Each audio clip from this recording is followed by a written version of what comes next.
دكتور من الموصل تعرض والده لوعكة صحية في 2006.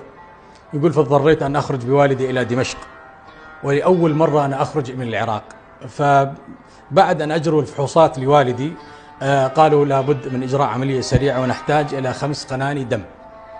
في سوريا بنك الدم ما يبيع الدم، يعطي دم مقابل دم.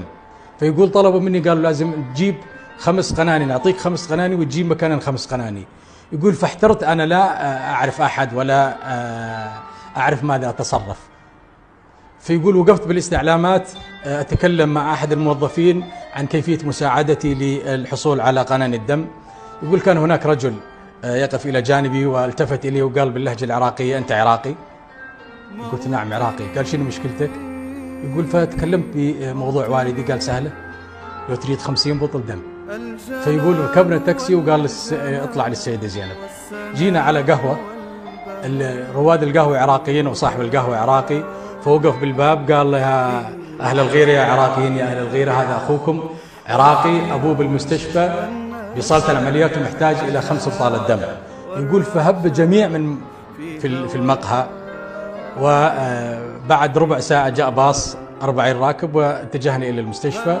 يقول شفتهم يتسابقون على التبرع بالدم لإعطاء عينات للدم وكأن والدي والد الجميع.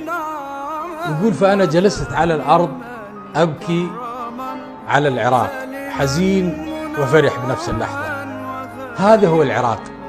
للرجل اللي كان واقف بجنبي يسألني أنت من أي محافظة، أنت من أي مذهب، أنت من أي ملة، أنت لأي عرق، ولا أنا أعرف الموجودين يتبرعون بدمهم الأبوية الشباب، هذا الشباب المتحمس أعرفهم من أي بلد، من أي محافظة أو من أي طائفة أو من أي مذهب ولا من أي عرق.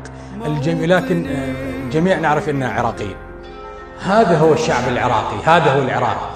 الشعب العراقي ليس شعب طائفي ولا يعرف الطائفية، ولم نفكر بيوم من الأيام أن هذا سني أو شيعي، هذا صبي أو هذا مسلم مسيحي تركماني يزيدي، أبدا. كنا نعرف أننا عراقيين ننتمي لهذا البلد وولائنا لبلد واحد.